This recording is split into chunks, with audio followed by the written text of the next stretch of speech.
The house didn't just feel wrong the next morning. It felt aware of him. Rayan woke up with the strange sensation that someone had leaned over his bed all night, watching him breathe. His eyes opened slowly, and for a split second, he saw a shadow leaning over him. Long arms, long neck, before it dissolved into the ceiling like smoke sucked backward.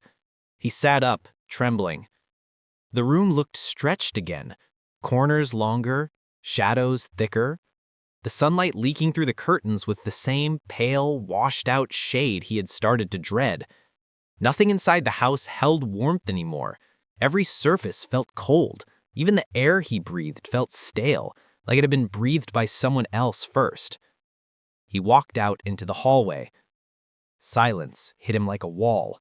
No ticking clock, no fridge hum, no distant outside noise. It wasn't ordinary silence. It felt constructed, like the house was absorbing every sound before it could exist. He approached the living room window again. Cars were honking outside, people talking, a street full of life.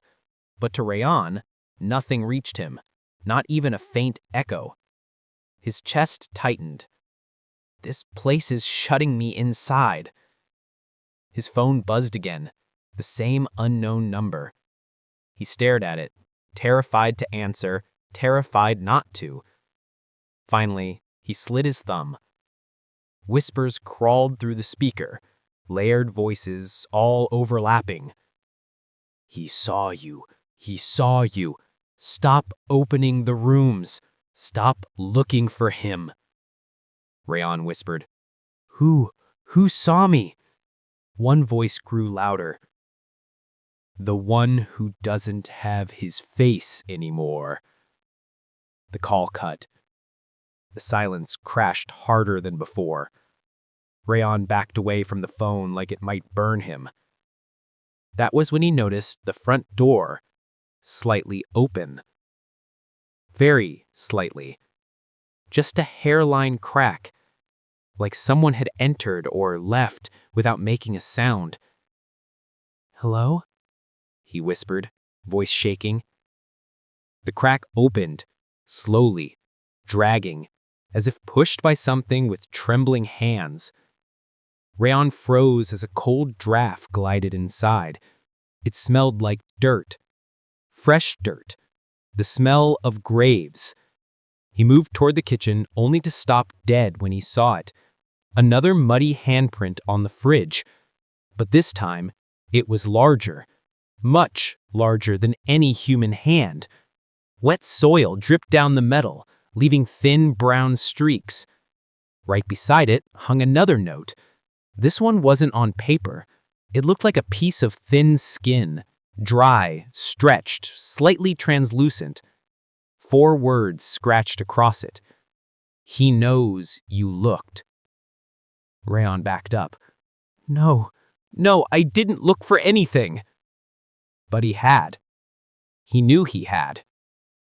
The man from the driveway, the tall figure in the hall, the missing face, the smell of earth. The house shifted. He felt it. A tremor under his feet like something rolled beneath the floorboards, large, slow, alive. The lights flickered harshly, washing the room in pale flashes. The shadows jittered unnaturally, as if they were being pulled in different directions by invisible hands. He turned toward the front door and froze. The man from the driveway was standing inside the living room now. Same dirty clothes, same backward tilted head, but today he was closer. Too close. The man's mouth opened slowly, skin stretching, revealing a hollow inside. No tongue, no teeth, just darkness. He whispered, "Give it back." Rayan whispered back, trembling, "Give what back?" The man stepped forward. His shoes made no sound. His body moved like bones were missing. His face. His voice cracked like something inside him was breaking. "You have it!" Before Rayan could respond, Something else slipped into the room behind the man. Something that crawled along the walls like a giant insect, limbs bending backward, its head twitching in different directions. The man jerked forward, then backward like strings pulled him. Rayan bolted toward the stairs. The house warped around him as he ran. The walls stretched sideways, swallowing hallways behind him. The floor beneath him pulsed like something was breathing inside it. The staircase multiplied upward infinitely, the number of steps increasing every time he blinked. The crawling noises grew louder behind him, scratching, slithering, clicking, like dozens of limbs dragging across plaster. He ran faster. The stairs bent. They twisted. They reshaped, as if the house didn't want him to escape. He reached another landing that didn't exist before. The lights flickered violently. A door appeared in the wall. A small, square metal door with no handle. It throbbed like a heartbeat. Behind him, the man's voice echoed from below. "Rayan, don't run. He wants to see his face. He wants to know what you did." Rayan pushed forward, slamming himself into the next flight of stairs. Climbing blindly, every step felt like mud, thick, heavy, soundless. He glanced back and saw the shadow of the crawling creature cling to the walls, its body stretching unnaturally long, its face forming and unforming, jaw widening like a snake unhinging.